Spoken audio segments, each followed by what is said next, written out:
Okay, so here's the big deal with all this stuff, and here's kind of like the emotional, spiritual elements to all of this in addition to the scientific elements. Now, this is very serious. So, in a world, this is going to create endless possibilities. This is an abundance mindset. An abundance mindset leads to love, acceptance, happiness, and things like courage. But a scarcity mindset leads to things like hate, jealousy, misery, and fear.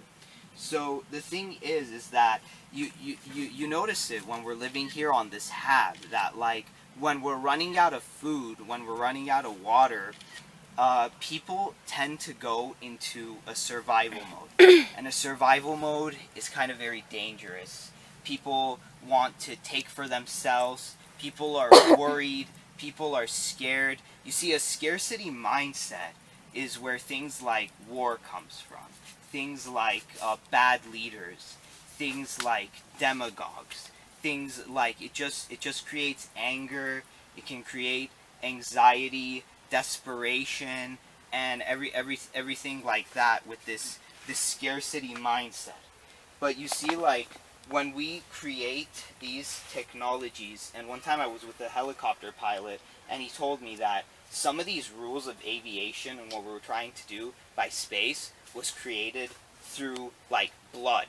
Because rockets exploded, planes crashed, people died, but they all did it for the advancement of humanity, and we probably wouldn't be where we are if those people didn't take those risks, or if those people didn't do those things. They risked their lives to create a better world for us, like the Wright brothers. I think it was Orville. Almost he was with some other guy in the plane, and one of the planes crashed, and Orville didn't die. He sustained injuries that led to his death.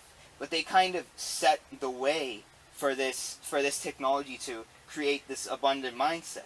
Now, the opposite of the scarcity mindset, which is the abundance mindset, is that when you have enough, you're not living in that fear. You're not living in that survival mode. You can be more kind.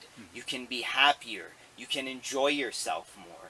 And you see, with these technologies, it's not just about hard facts. It's not just about scientific data.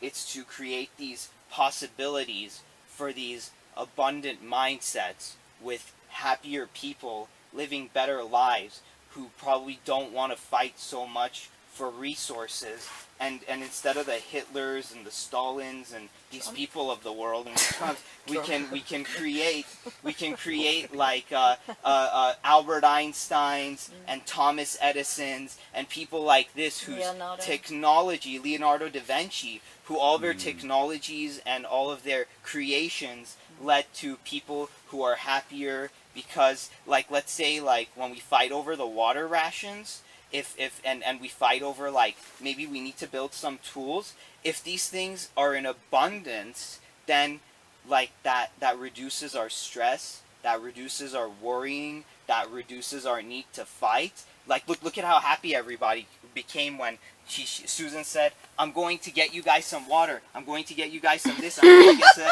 Like you see, the tension kind of reduces itself. No tension. No tension. But I'm saying, but at least people get happier when they know.